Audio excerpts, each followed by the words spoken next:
welcome to my YouTube channel. This is iDockers here, and on this week's highlight of Big Brother Nigeria, I almost wore black. I'm not even going to lie. I'm very sad because Erica has been disqualified, and I saw it coming. I predicted she was going to get disqualified yesterday. It's just a sad situation because she has been disqualified, and I feel like she spoiled her game by herself. I felt like Erica could have done better. I am disappointed with the outcome, but then again, I know that life is a learning process. No one is above mistakes. She has made her mistakes. Hopefully she learns from it and then she becomes a better person. It's just all I hope for her. The first 2 strikes Erica got, she could have avoided. I felt like if she had her head in the game rather, she would have done better, but I guess it is what it is. Lucy has also been evicted. She got evicted this week. I feel like Lucy's eviction had been lingering for a long time. Lucy and Trickity. She left the house. She didn't even hug the housemates. She just walked. She did deuces. It was a pleasure. She walked out of the house. I felt like she did that because she was just being her typical Lucy. She didn't want any fake hugs or fake goodbyes. But on getting to the stage, she made it clear to Ebuka she did not want to break down in tears. That is why she left the way she did. Understandable. This week they had a lot of tasks as always. They had the Amatem tasks. They had the Opal tasks. They had the Scan Frost task as well. They had the Johnny Walker task. That one was huge because Lucy and what's her name? Nengi and Vee won a trip to Scotland, which I felt like was a really cool thing. They had a lot of regular games, but I'm sure I don't want to bore you all those games. Now let's get back into the gist as to why Erica got her strike and what led up to that. At the party, it was very obvious that Erica felt a type of way, as always, about Kid disrespecting her and dancing with Nengi. But Kid in his usual self, I feel like what I feel doesn't really matter anymore. But what happened was Erica and Kid already had issues in the club because Kid was being his disrespectful self to her. She complained about it. They had issues in the club. Laycon tried to talk to her in the club too. She shoved Laycon. We didn't get to see that clip yesterday till today. When they got back into the house, Laycon tried to talk to her. So apparently she had tried to resolve whatever issues she had with Nengi and Kid inside the club and even outside when they got back into the house and things were better. Laycon tried to talk to her and all of a sudden she flared up. Now she flared up because it started inside the club. A lot of people did not see that. In the house, she flared up and then she started saying abusive words. She started insulting Laycon basically. She said a lot of nasty things. She said he was skinny, he was like drumstick, had terrible body, he's not attractive, that he used to be smart to her, but now his mind is manipulative. She went as far as pouring her anger on Prince, who tried to calm her down, saying, Prince was playing the fence and he wasn't on any team, and that's two-faced for her. She went as far as pouring water on her side of the bed because she did not want Prince on the bed. She also went as far as saying that she would kill Laycon. She said, if not that, let me say in her words, if not that she was on 2 strikes, or if not for Big Brother, she would kill Laycon, like she would strangle him. She felt like killing him, and that if not for Big Brother, she was going to beat him up.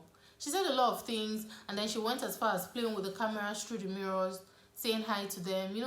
Obviously, I felt like those ones were out of her being drunk. Now, if she had not, like I always say, if she had not been on 2 strikes from nothingness, like that one was just mere stupidity. I felt like these 2 strikes that she got was uncalled for. So if she had done what she had done yesterday, knowing that she had just 2, she didn't have any strike at all, that's assuming her and Kid were not stupid enough to get the 2 strikes in the first place, this would have been her strikes and she would have still been in the game. So I felt like she played herself by playing the relationship game. If she had stayed by herself, she would have been more focused. First of all, you wouldn't be whispering in anybody's ears if you were not in a situationship and you were trying to have his back. That was why she whispered into Kid Wire's ears. She also slept in the HOH room when she wasn't HOH, and that was against the rules. So all those things, if your boyfriend in the house had not convinced you to sleep in the room with him, she probably wouldn't have slept in the room and she wouldn't have gotten strike. Anyway, that aside, she said a whole lot of mean and nasty things to Laycon and about Laycon. People tried to calm her down, stop the situation, but it wasn't going anywhere. It only escalated basically.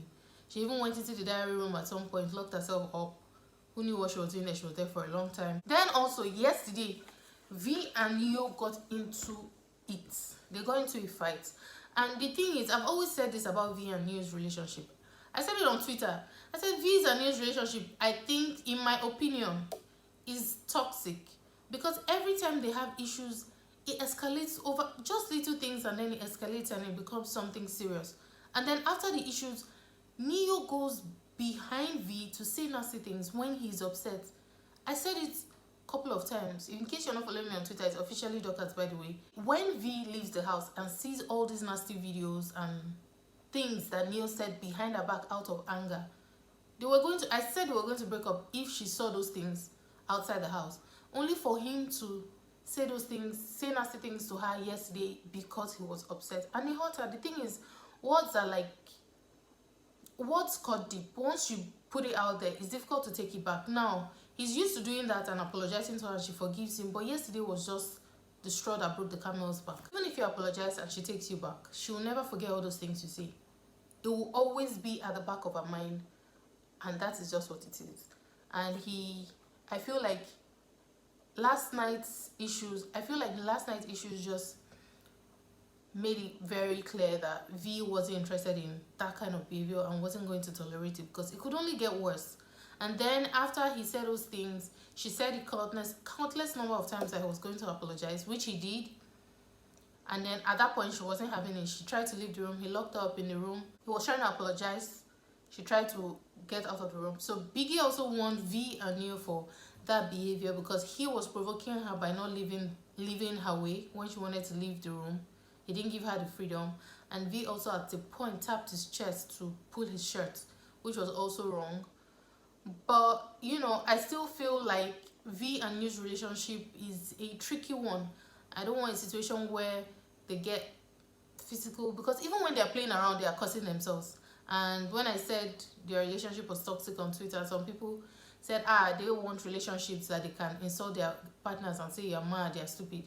It was beyond you're mad, you're stupid. They used a lot of curse words, and you're just having fun and you're using curse words like that. I feel like it's unhealthy. I feel like boundaries can be crossed that way. So yeah, that was Vee and Neo's drama. Then Ozo still has coconut hair, following Nengi up and down. Yesterday after the party, he also proposed to Nengi. He literally proposed without going on his knee and without the ring, but he literally proposed to Nengi. I felt like that was Gordon speaking because he drank. You don't just propose to somebody off a reality show. People do it and it works. I've seen a few couples off a reality show. All these, The Bachelor, The Bachelorette, and some of them are still doing fine today. Some of them did not last that long. But I feel like in our setting, it is difficult to have something like that would work. You need to know this person outside the show. You need to know this person in their normal life, around their friends, see who they hang out with. If they have certain attributes or characteristics about them that you'd be able to handle in marriage. Anyway, and this night already, as you can see, he's still in the background, not proposing, begging her. They've been at this for hours, by the way. This happens like almost every day with Ozo. He's always begging, reassuring her, you know, toasting her, whichever way you want to put it, every night. And she still keeps brother zoning him, friend zoning him. All the zones she has put him, he's still stubborn with his coconut head. Less people. Laycon's game is so far working out well for him. Dorothy's game also. Prince's game, people in the house are beginning to see that Prince is a very calculative person. He came in with a strategy, maybe not necessarily a strategy, but Prince, I feel like because of where he's coming from, the royal background, he feels the need to not embarrass himself and his family on national TV. So he makes every move he makes very calculative. You hardly see Prince on the dance floor dancing with every single guy and rocking them all the time. Prince is just there facing the mirror and dancing with himself, not embarrassing himself. Ozo too has been very calculative, but anything that has to do with Nengi, he loses it. He just misbehaves. Kid, on the other hand, is just being himself, carefree, not caring much. Tricky T has been surviving. Someone said, if Tricky T survives again this week, I will pray to the God of Tricky T, because at this point, that guy has been up almost every night, every Sunday, and he's been scaling through. So that's good for Tricky T. Then Nengi's game is also really tight. She has also managed to not break out of character.